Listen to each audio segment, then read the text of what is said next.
Génération Soccer vous est présenté par Puma. Toujours plus vite avec Puma. Ici Goran Bratic, bienvenue à ce nouvel épisode de Génération Soccer. Cette semaine, nous débutons avec le milieu de terrain de l'Impact, Harry Shipp. Shipp a un parcours particulier, lui qui en début de carrière a quitté l'académie du Fire de Chicago pour évoluer avec la prestigieuse université de Notre-Dame aux États-Unis. Un reportage de Génération Soccer.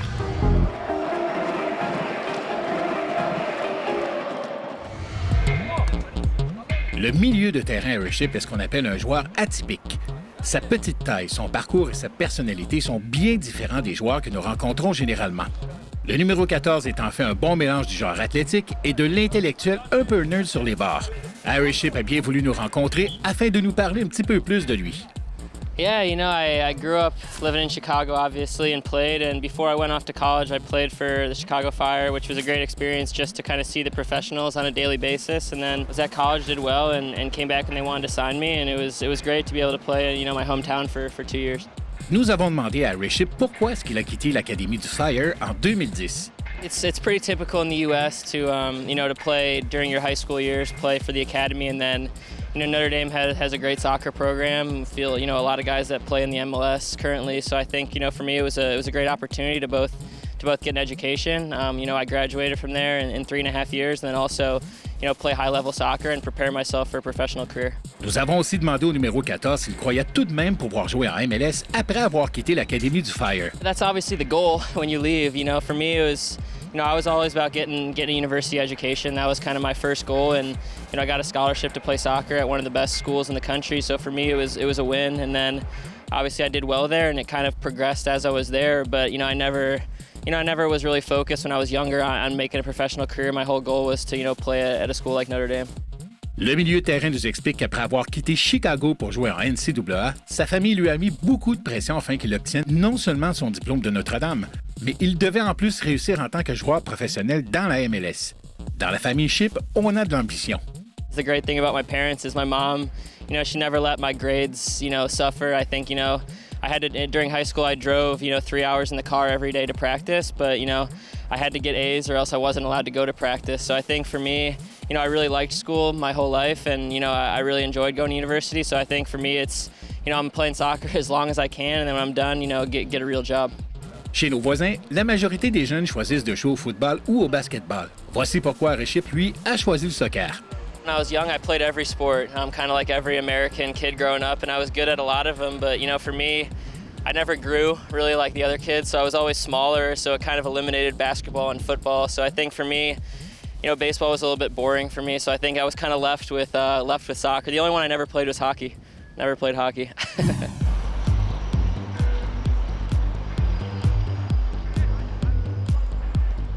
Nous étions curieux de savoir qui sont les joueurs qui lui ont servi de modèle. Yeah. For me, my favorite player always growing up from the time I can remember watching was, Andres Iniesta. For Barcelona, he's been playing at the highest level for a long time now, and I think he's still a world-class player, and I love watching him. But he was someone when I was even younger, growing up, it was someone I tried to emulate.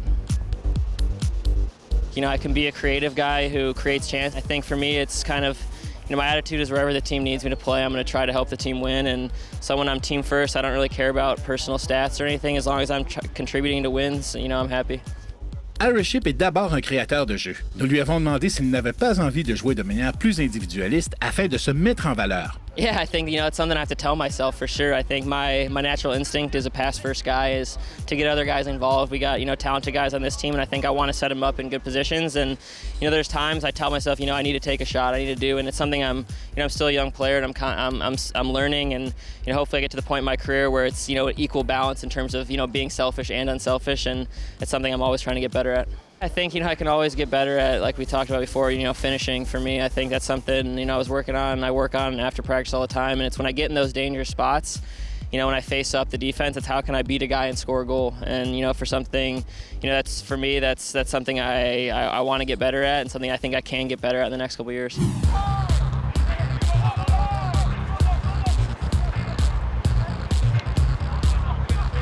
L'Américain nous confie que plusieurs joueurs de l'Impact de Montréal sont de grandes sources d'inspiration pour lui. Got someone like Didier is an obvious one. Just I think in terms of the consistency, you know, we're not the same player by any means, but I think the consistency with which he's kept himself a top class player for such a long. Pendant l'entrevue, nous avons eu la visite d'Ambroise Oyongo qui s'est amusé à frapper des ballons sur son collègue Harry Shipp. Merci beaucoup, cher Ambroise.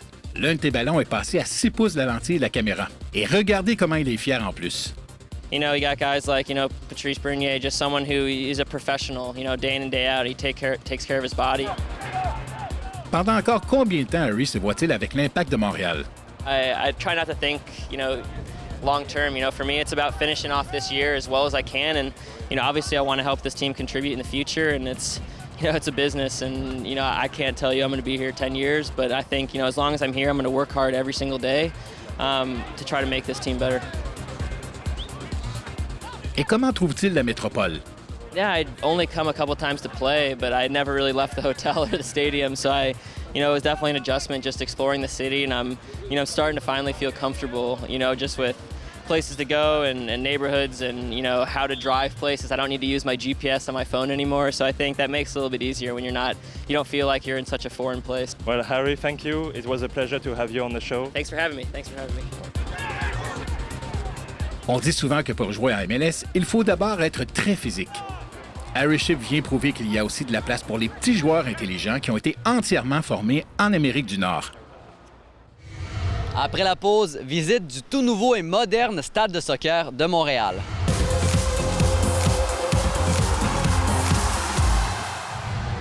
Le nouveau stade de soccer de Montréal est une réussite totale. L'association régionale Concordia a décidé d'y donner son programme de sport-études.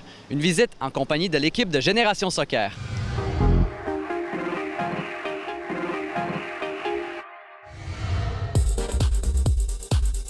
Pour le segment sur la route de la semaine, nous sommes avec l'association régionale Concordia qui a déménagé ses bureaux dans le stade le plus moderne au pays, le tout nouveau stade de soccer de Montréal.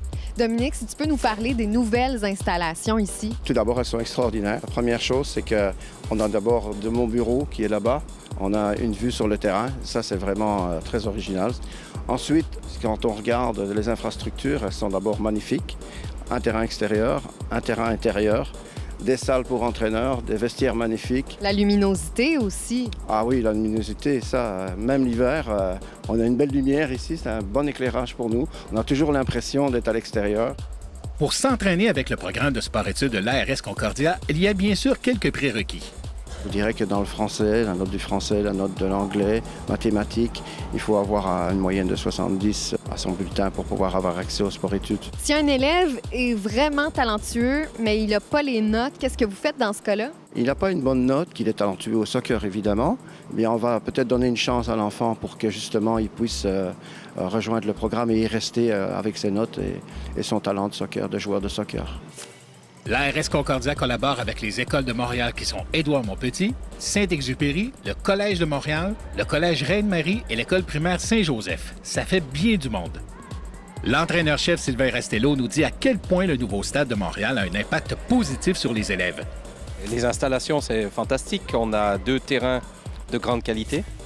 On a un environnement exceptionnel pour les jeunes joueurs. La physiothérapie, le centre de conditionnement physique, la buanderie.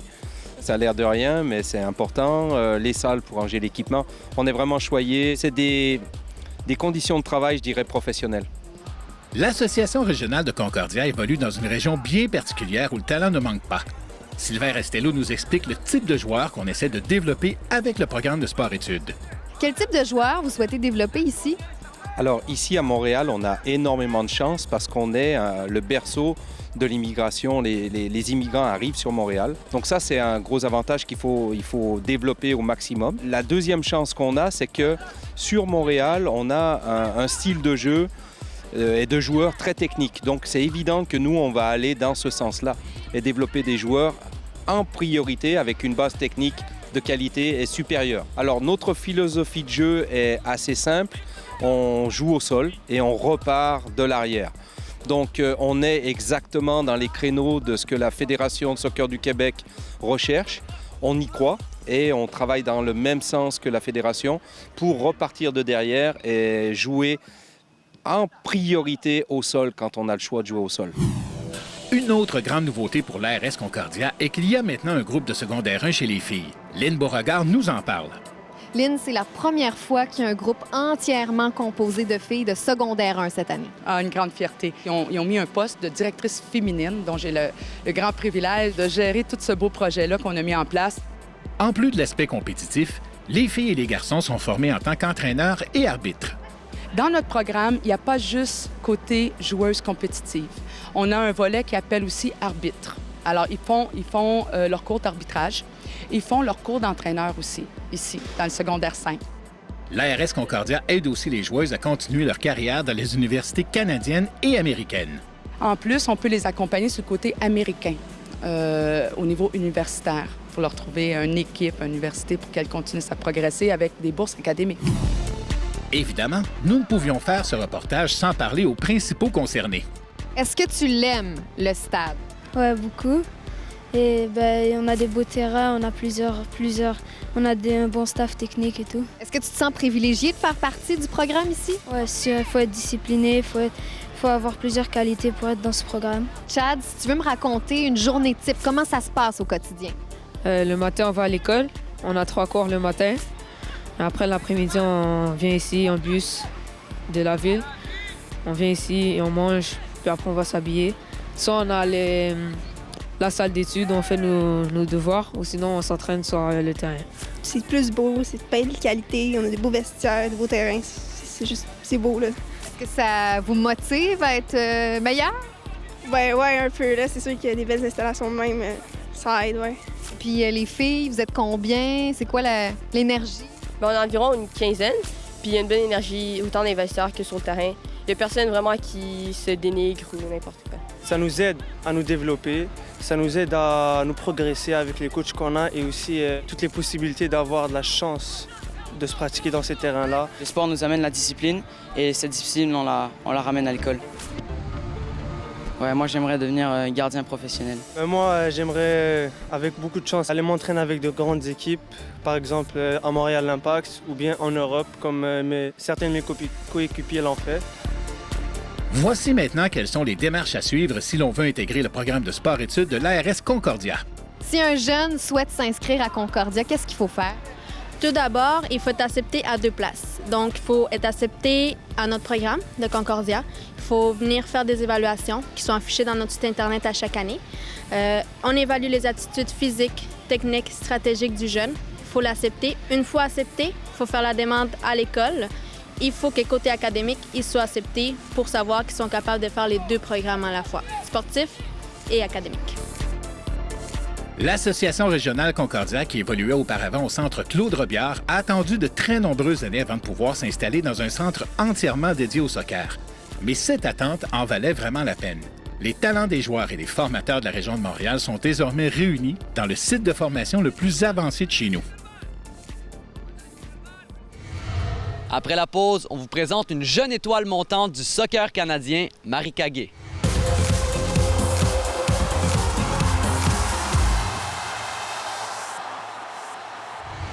Marika Gay évolue avec la formation nationale canadienne des moins de 17 ans et comme beaucoup de jeunes filles très talentueuses, elle s'entraîne avec une formation masculine 3A. Reportage de Génération Soccer.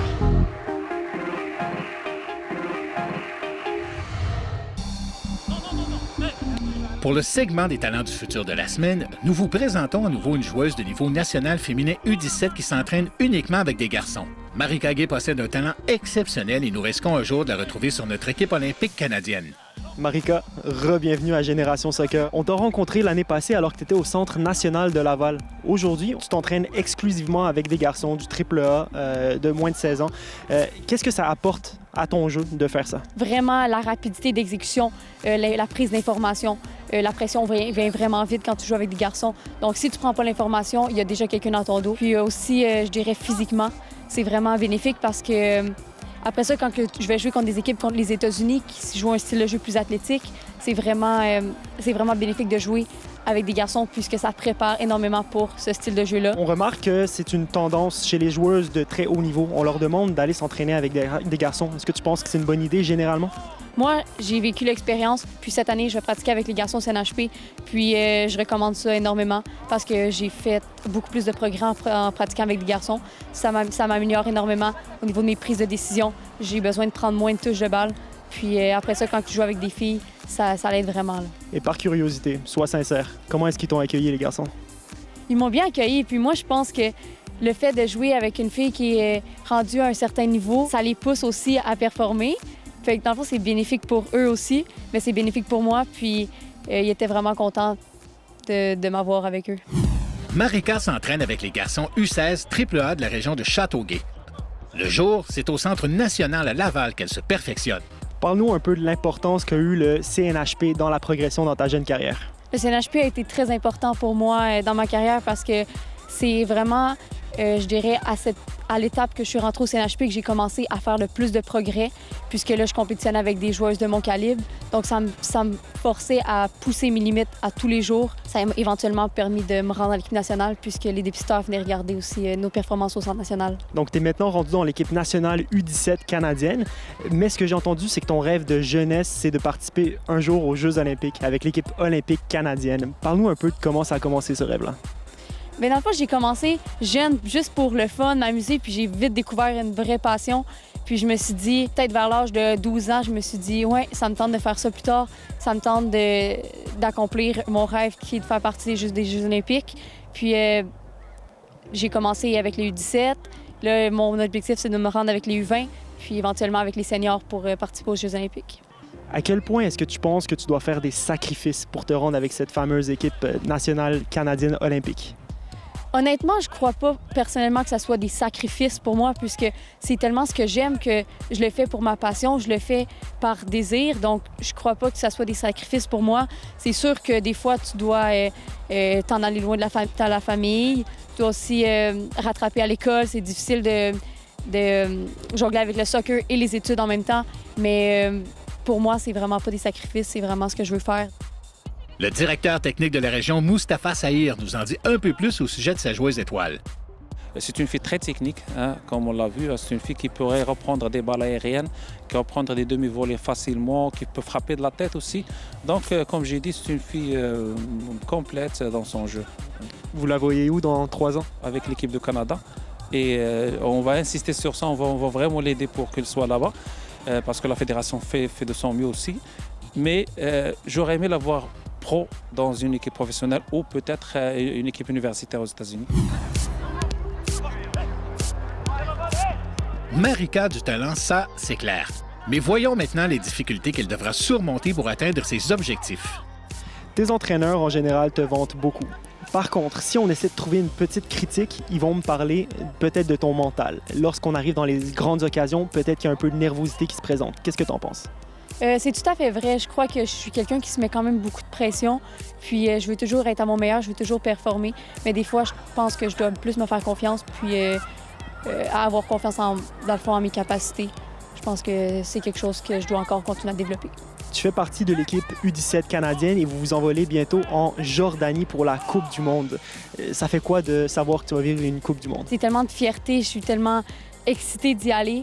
Un petit peu stressée, mais j'ai vraiment, vraiment hâte parce que c'était un objectif que ça fait 2 ans que je pense réaliser. Puis de l'avoir accompli, c'est vraiment gros pour moi. C'est quoi le prochain objectif? C'est quoi la prochaine étape? À court terme, je dirais bien performer en Jordanie, puis me trouver beaucoup de temps de jeu, aider l'équipe, puis vraiment gagner la médaille d'or. C'est sûr qu'on veut la ramener chez nous. Mais aussi, à long terme, je dirais atteindre les U20 et l'équipe senior éventuellement. Marika, en parlant avec tes entraîneurs, j'ai appris que tu étais une fille ultra compétitive. Parle-nous un peu de cet aspect de ta personnalité. Bien, c'est vraiment vrai. Moi, je crois que je suis, en étant compétitive, c'est vraiment ce qui a permis de me pousser au niveau que je suis rendue aujourd'hui. Parce que je crois que tu dois toujours essayer d'être meilleure que la fille à côté de toi, parce que j'ai vraiment appris que ta place n'est jamais garantie sur une équipe. Puis c'est comme ça avec l'équipe canadienne, c'est comme ça avec l'équipe du Québec, c'est comme ça même avec ton club. Donc moi, j'essaie vraiment que ce soit avec mon club, l'équipe canadienne ou l'équipe du Québec, donner les performances à 100% toujours, puis être la même joueuse sur le terrain. Marika, merci beaucoup. On va suivre de très près ta progression. Bonne chance. Merci à vous. Après la pause, comment revenir au jeu après une blessure au genou?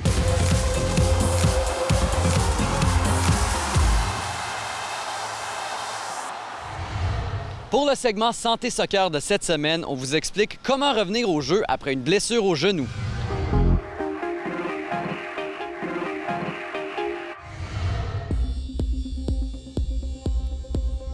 Cette semaine, le physiothérapeute Maxime Barrette nous montre comment protéger un genou qui a déjà été blessé pour faire un retour au jeu. Bonjour Maxime. On a un joueur qui a eu une entorse à l'intérieur du genou.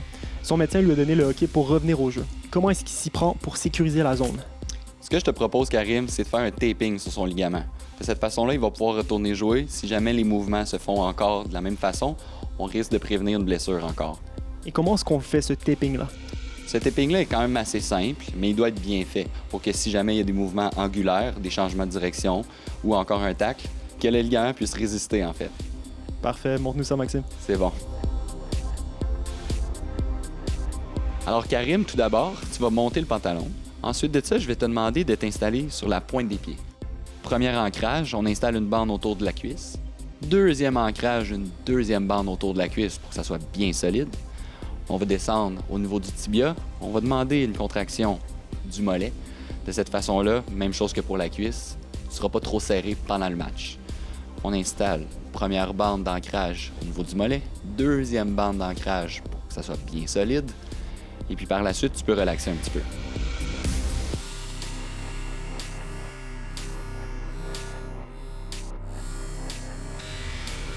On va se préparer 3 bandes qui vont aller à l'interne pour venir couvrir la totalité du ligament. On installe ces bandes-là en croisée, on fait un genre d'étoile. Et puis c'est bien simple, on referme le tout avec du tape bien solide, cuisse et mollet. Alors ça ressemble à ça, un taping pour le genou avant le retour au jeu? Ça ressemble à ça, de cette façon-là, tu devrais pas te refaire d'entorse.